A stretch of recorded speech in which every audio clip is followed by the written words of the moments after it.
Hey guys, welcome to our first Gamescom 17 stream. I am Falan, community manager for Wargaming EU, and I'm sitting here with our lead creative producer, Andre. Hey everybody. We are going to be talking about World of Tanks and more specifically about ranked battles. However, before we start, I would like to first talk about what we are going to do with our streams for Gamescom 2017. So basically, we are going to have streams for you on every day for different products.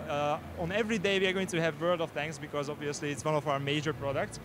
And we are going to basically focus on certain topics in every stream. So tune in on every day if you want to learn what's coming for World of Tanks. Now, before we start talking about rank though, we wanted to also show you guys how we are presenting World of Tanks here at Gamescom. So my colleague Zamtrios is down there and he's going to show you the booth. So we are going to switch to him right now. Welcome World of Tanks PC fans to our Gamescom 2017 Wargaming GC booth presentation. I'm Zamtrios from Wargaming Europe, and in a moment we're going to embark on an amazing journey through our Gamescom 2017 booth with a special focus on World of Tanks PC, and we're starting our journey with what we call an immersion tunnel. So this is the place where our players queue up to check out the game. We got, as you can see, solid concrete walls, some information about the game present on the walls. And the best thing about this place is something that unfortunately you cannot witness, which is the scent. Now, I wouldn't say it's fumes or oil, but there's a certain freshness to it, you know? It gives an impression that we're outside on the battlefield, which might indicate one of the features that we have prepared for our visitors, which is the improved graphics represented by one of the 3 maps. Outside of that, we got grand battles ready, so it's definitely worth the wait. So guys, this is how our World of Tanks PC booth looks like from the outside in all its glory and epicness. You can see the elements of our immersion tunnel, on top of which we got this badass Leopard 1 tank. And as I move through the booth, I can see my friend Kaya from the community team. He's our World of Tanks PC product specialist. Let's ask him a couple questions how things are going. Kaya, welcome. How are you doing, brother? I'm doing great, thank you. Tell me, what do we have here? So we have 38 stations together. We are showcasing our upcoming graphics on the top 20. You can check it out. It looks amazing. Players are super happy about it. They like the new graphics, so stay tuned for them. And down here we have the Grand Battles mode. It's new 30v30 mode. You can have so much fun there because you have more enemies, more epic battles. Stay tuned for them. They are coming in upcoming update 9.20. Sounds really, really good. A lot of content, definitely worth the wait. Kaya, thank you very much for your time. We gotta be on the move because we got one more place to check. Have you heard about Action Star Live Studio? I did, but I haven't chance to visit it yet, so we can go together if you want. We're definitely gonna go together. I'm gonna scout ahead because what we can do in the Action Star Studio is record our own trailer where we stand against our tank ambassador, Dolph Lundgren. Sounds cool, right? Amazing. Yep, so I'm gonna check it out, guys. Let's see what we can do in the Action Star.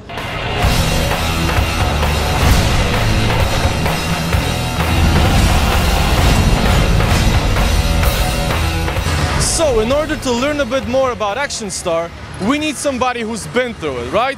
And lived to tell the story. And I think on my left, I can already see the first participants watching the trailer, so maybe let's ask them how it was. Excuse me, guys. Sorry. Damn, son, it's Sabaton. Hello, guys. Totally didn't see you here. You're watching your trailer, right, for the Action Star. Who was the commander in the video? Right over here. Can you tell us how was it? Pretty interesting, I say. It was a lot of fun, and well, tanks and Dolph. It's easy. Fun. You mentioned Dolph. Did you ultimately manage to defeat our tank ambassador in the video? Nobody can win over Dolph, sorry. Oh boy, okay, so who was the loader in the setup? We have a loader here. How many shells did you manage to fire at Dolph? I was too many shots. And the 666 shells, man, that's a lot, and he stood against it. So there's one more role in the tank, right? We have the commander, we have the loader, driver. I do believe you were the driver. How was it? Well, I'm driving the Primo Victoria tank, the most badass tank in the world. So I guess no terrain can stood against it. It was a smooth ride for you guys. Hell yeah. Oh yeah. Okay, thank you very much, gentlemen. I will try to find a moment and get there myself to try it out. I guess right here we're going to end our Gamescom 2017 Wargaming GC booth. Right now I'm going to get back to my friend Phelan in the studio, who is going to continue his conversation with our World of Tanks developers to learn the future about the game. Gentlemen, thank you very much for your time. We're going to catch up later.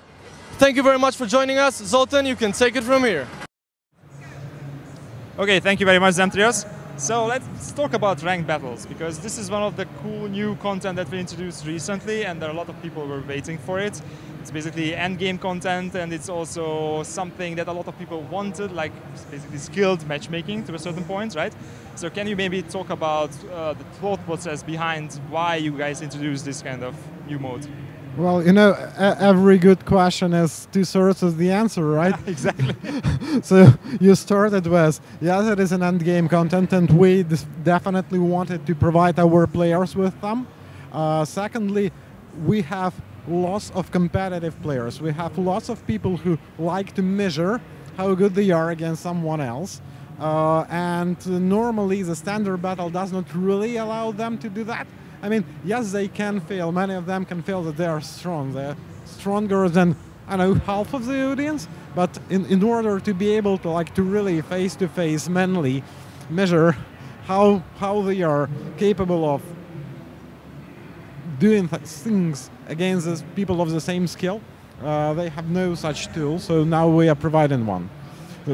And so I already also told everyone that we had the first season, right? Mm-hmm. And we are going to have some more seasons coming up. The second season is already announced, as far as I know, right? Yes, we actually called the first one Pilot 1, you know, like in TV shows a little bit. Few new things, few things that people were thinking of or asking us for, like for example, kind of skill-based matchmaking. It's not really skill-based, it's rank-based matchmaking, but the things are pretty new to the game, and we were really interested to try it and test it on a massive amount of people before we will say, yes, that's exactly it. That's what we want to have in the game for years to come. And that's why the first season is Pilot 1 or Beta 1, and this one season is Beta 2 for us. It's still a test, something we'll learn based on the information gathered over the course of the first season. We want to try this in Pilot 2, and then probably next year, early next year, to go with a full-scale launch. And are you guys planning incremental changes, so one at a time basically, or are you going to introduce something new once the beta phase ends? Well, it will depend actually. It will depend on what exactly data we will assemble from the game, and from the audience, from the players. Mm-hmm. For now, between Beta 1 and Beta 2, we were doing incremental changes one at a time in one area. So one change to a matchmaker, one change to maps, one change to whatever else, one change to this rules, to that rules. Just not to produce too much chaotic information we cannot analyze and compare between two different seasons. Okay, so I've seen a lot of questions about one thing on the forums. I mean, a lot of things, but this was always cropping up. So basically, we are always telling people that we are using these beta phases to test new stuff, right? Mm-hmm. But then players tell me that we have the common test, we have the sandbox. So why are we not testing these changes on those test servers? There are two principal reasons for that. Reason number one, people behave extremely differently while playing on sandbox or on a common test. So it is mathematically correct to compare them with themselves, so common test with common test or sandbox with sandbox, but it's incomparable. It's a trash data if you will compare it with a real production. And that's why some things are really bad to test on a common test. We're trying hard not to do that, because we are not really sure all the time. It's kind of messy. The second big reason, seasons are kind of long, and we tune in both length and intensity. And for a sandbox, for example, to run for a month or for 4 weeks, it's very hard. It's very hard for everyone, for our audience, for the amount of engagement or investment people are eager to do into something very temporary. And then saying, okay, you didn't get the invitation to Sandbox, and that's why you didn't get the prize that we will issue people for their time invested. It will be very, very unfair towards many people. So that's why we decided to go kind of soft launch it, or as I said, a TV show pilot series. If people like it, we'll go with it. If people don't like it, well... It's basically a game mode. You can choose whether you want to play it or not, right? Kind of, yes. Okay. but a lot of players actually liked it a lot. I mean, the concept, they might criticize some of the smaller details that you guys are also looking into, obviously, but they like the game mode as far as I could see. So my question then is, what are you actually looking at? What kind of changes are you considering? Again, two parts to this answer. Part number one, we would like to provide as fair experience as is only possible without provoking specific sorts of behaviors. And we saw over the season one that the battles went a little bit too static than we would like them to be. The explanation is pretty simple. I mean, when you match together 30 guys who are really, really good, who really understands the tactics, the choreography of the battle, who tend to play carefully, who tend to capitalize on every error the enemy are doing, they tend to be static. They're waiting who will move first, who will do the first error. And the rules we had for season one, they were sort of supporting this a little bit too much than we like it to be. Yeah, we have seen this on the forum section. Yes, with 3 top guys from the losing team getting the chevron towards the next rank, we were kind of provoking them to do more of that. And towards the last cycle, the last week, we had this very slow, very inactive battle. So we're trying to change that a little bit. We do not want to push people, to clash crazily. Secondly, there were lots of feedbacks that we heard that some people are capable of getting to rank 5 through grind only. Exactly. This is probably another part that is visible for you as well. Yeah. It's not intentional, like for real. We want to reward a very high effort. If someone is really trying really, really hard, he should get something for that. However, we also would like to have more skilled, more equal, in a sense of skill, audience competing on the top ranks for the top spots for Division 1, for Division 2, Division 3. So right now we are also changing a little bit the rules, the amount of chevrons you need to get in between different ranks in order to sort of provide the most fair filter possible. And again, we do have a very complicated mathematical model. For season 2, it's much better than for season 1 because right now it's based on the real information, real data. However, any model is just a hypothesis. One of the famous military commanders said that any plan exists only up to the point you will face the battle, right? The real situation. So it's just like that. So we modeled the situation, we tested it, we figured out where we were a little bit imprecise. We modified the model, we modified the rules based on that model, and now we would like to see how well it will work. If it will fit perfectly well, catering boss issues I was just talking about, making battles a little bit more dynamic, a little bit more aggressive, and at the same time ensuring that we will have a real fair competition on top ranks. Bingo, we did it. So something that's related to this basically is that a lot of players think that we should introduce some kind of an ELO system.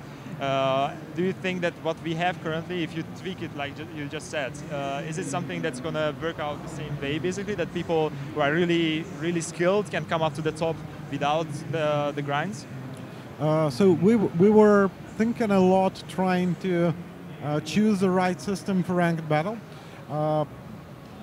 Our main reason to choose rank-based matchmaking over ELO-based matchmaking was it's significantly more clear to more people.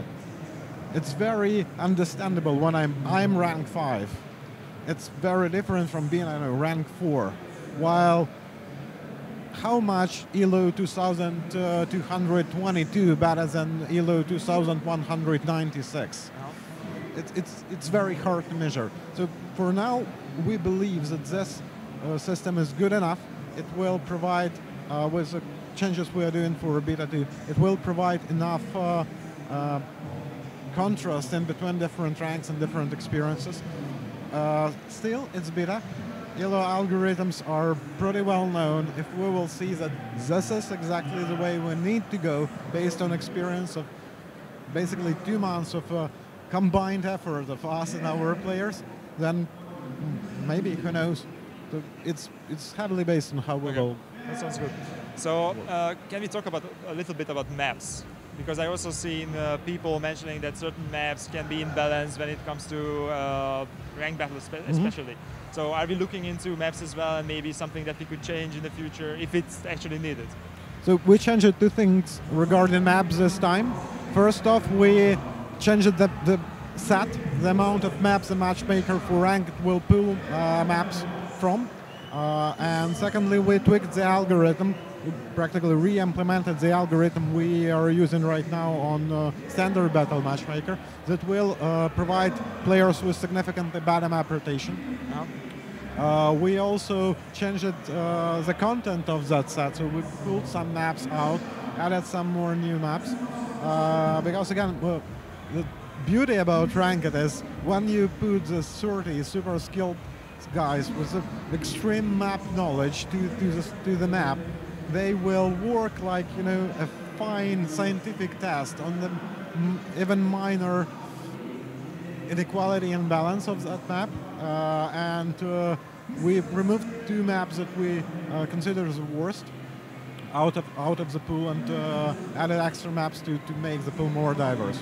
And I know that many people are asking on forums that why we're adding more maps, and this is exactly linked to this pooling algorithm that allows more diversity. It requires a specific amount of maps in the stack in order to provide you with enough choices, with enough different experiences. Okay, so it's actually ranked battles helps us to find the small imbalances in maps, and it might actually help with maps in general, right? Yes, you can say it this way. We definitely will look, we are learning, and we are studying the hit maps that were produced over the ranked battle season 1 in order to validate, to figure out what's every imperfection. That's cool. Okay, let's go to another important topic, I guess. It's bonds and improved equipment. I almost managed to pronounce that. So this was introduced with ranked battles initially, yes. Right? It was the reward that you could get for reaching certain ranks in ranked battles. So how did it work out? What are we going to look at? How do you guys see that at this point? So first off, the value of the new currency is established. People do want bonds. This is good. We definitely want, and this is already in motion. The next patch, people will see new ways to earn bonds, and we are planning to add more of them. So the next patch, every tier 12 battle in standard battle, and every grand battle where players get enough experience, will provide them with some bond rewards. This is just the first step for us. We are looking into adding more ways to earn them for different audience preferences based on what exactly you like to play or to do more in game. They are not part of a ranked battle per se. Think about it as end game reward mechanism. And in making it in the form of a currency allows us to give people chance to choose the rewards they would like the most. Not saying this is like, I don't know, a tank or a pack of consumables or a customization or something else that you will get if you do that. But saying you will get, I don't know, 100 bonds or 500 bonds or 5,000 bonds, and based on this you can choose any reward or any combination of rewards that are available for bonds. So both number of sources and amount of different rewards and rewards diversity will increase over time. So this is basically another layer of customization for your tank. So you have normal equipment, and then you have improved equipment. or something else that you can buy for bonds? Yes, absolutely. Okay, you know probably that this was one of the complaints from players, that initially when this was introduced, it was only available for ranked battles, right? So a lot of people thought that this gives an unfair advantage to certain players. So why did we go ahead? Why did we introduce it only with ranked battles initially? Introducing a thing like improved equipment to the game is indeed somewhat dangerous, and we picked ranked battles as a tool where we do have a pretty strict control on the amount of stuff we will give away. And we were very sure that even if we made a big mistake, it will not distort the experience for everybody else way too much. And we will be able to look into how it changes the game, if it did, on a real live data, on the real battles, real people. So everybody who were provided with rewards were warned ahead of the time in articles and forums and videos that this is, as it is beta, this is potentially a subject to change. We could retract them and pay back bonds, or change this equipment and pay back bonds to everybody in case something will go wrong. So yes, for now it looks like people who perform really well in Ranked will be stronger. But as I said, as we will introduce more ways to earn bonds, that will equalize itself out, and at the same time providing us with a pretty strict, controlled way to test how good it fits, how well it corresponds to the modeling that we were doing, and how well it will serve as a end-game reward for people who invest their soul and time and effort into our game. So this basically ties in with what we said before. This is why we are testing these kind of stuff, because you guys want to test it on a large player base, but it also has to be kind of controlled. Large player base that behaves the way it normally behaves. Okay. Because otherwise, it is very, very bad idea to make conclusions or draw conclusions based on how people play on a common test. People tend to try something new, try something crazy, shoot 100% gold, drive tanks they never did on tier 10, and they maybe never did controlled any tank before that one. So it's extremely distorted, extremely chaotic. It's great to test, like Sandbox, let's say, it's great to test something subjective. Like, guys, did you like the idea? It works. Common test is great to test a technical readiness for a patch. It is a good marker if something goes really, really, really wrong. Perceptually, again, we expected this tank to be very different, or we do not like this map, we hate it, or new interface is super crazy and confusing. Things like that could be tested on a common test. Mass-based, balance-related stuff, generally no. If we are, for some reason, forced to touch stuff after a common test, it means that we made some miscalculation earlier on. So I guess this is nice about World of Tanks and these kind of games in general, that you can, that's basically, it's a work in progress, right? You can always change stuff even if it's already on the live server. It's a bit harder, but basically you go through all the different phases of testing and then you can still tweak stuff. Yeah, theoretically, yes. Of course, we need to be very careful. I mean, giving something to someone and then trying to take it back is extremely painful. So we are trying not to do a mistake, but we need to be ready. I mean, ranked battles, if you look at it, it's already really cool, I think. So you are already dealing with something that's completely playable, it's great, and then you can still tweak it so that it's even cooler in the long run, yes, right? Absolutely, of course. Okay. There was one other thing that was mentioned a lot in relation to ranked battles when people were discussing the bonds and the improved equipment, and that's customization. So can you maybe talk about why you decided not to go with customization and went instead with something that you can apply to your tanks or improved equipment?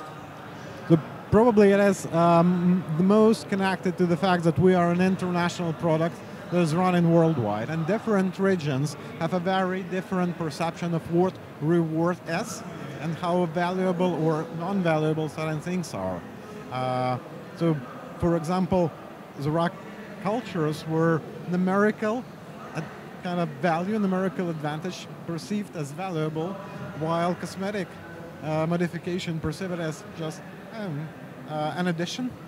Like badges, for example, they could be very valuable for some players or some countries or even some continents, regions, while not being valuable whatsoever for others.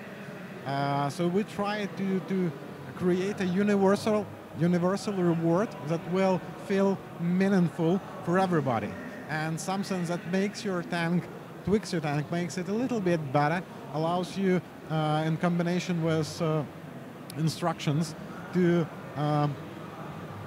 be slightly more tuned towards the play style you prefer, is something that everybody understands equally well, or sees as equally valuable. No? That's one of the big reasons. It doesn't mean that we are not going to introduce more customization rewards. As I said, a potential amount of different things that you will be able to get for bonds will grow. Okay, that's cool. I like my customization options, to be honest. Okay, I have another question that's kind of in detail with ranked battles. So a lot of people felt that they wanted to have more than just tier 10 with ranked. Is this only going to be like endgame content, or are you going to maybe introduce other stuff as well in the future? Well, for several last years, we had this bad reputation of making promises and not making for those promises, right? So I wouldn't answer any question like that before I will have something feasible on my hands in order to say, yes, this will be shipped, it is good enough, and it will be shipped at that particular point of time. So maybe, we'll see. Yeah, looking at options, right? It will depend on how well it will go, how well people will play, how much we will see the desire to try different tiers and so on and so forth. But so far, we believe that we need to provide a little bit more value to achieving, to grinding, to getting into your tier 10 and making something that will kind of reward you for being able to do that. Not just standing where you feel the most comfortable for you. However, doesn't mean that we are not looking into it. Okay, fair enough. One more question for basically the last question. Is there anything else that you could share with us from the future of ranked battles? What you guys have planned, or did we mention everything? Well, again, talking about plans is a little bit dangerous, right? So we hope that based on 2 pilots, two beta seasons, we will be able to understand really finally what it is, and starting next year made it regular activity with a fixed amount of seasons per year, with a clear schedule, so people will be able to plan for basically for their life if they want to really participate into that, because it might be connected with significant time investment, and we do not want to make it unexpected. We do not want to make someone super frustrated because he was not aware. So for now, these 2 things are coming as they come. Starting the next year, hopefully we will be able to schedule them properly and announce that schedule at the beginning and say how it's gonna be. So this is the plans we see so far. But as it's live thing, if we will find something super unexpected during beta 2, this might change. So just to be warned. Thank you very much for the conversation. I think that we actually learned a lot about ranked battles. I hope that it actually answered a lot of questions the players had. So thank you again. And guys, before we sign off, I wanted to share a couple of things with you about our social media plans. So first of all, we are going to have more streams for you. So tune in later on and throughout the coming days of Gamescom. We are also having a contest, Wargaming GC contest, where you guys can share your content, anything that's related to World of Tanks, World of Warships, whatever we are doing here at Gamescom. Just use the hashtag, the Wargaming GC hashtag. And you can win a couple of cool prizes. And also we are having Facebook frames. Yes, this is the one. So you can use Facebook frames. If you go to Facebook and profile big frames, you can select them and use them on your profile to show that you guys are interested in Gamescom 2017. So, thank you for your attention, thank you for tuning in, and we are going to be back soon. See you guys. See ya. Bye-bye.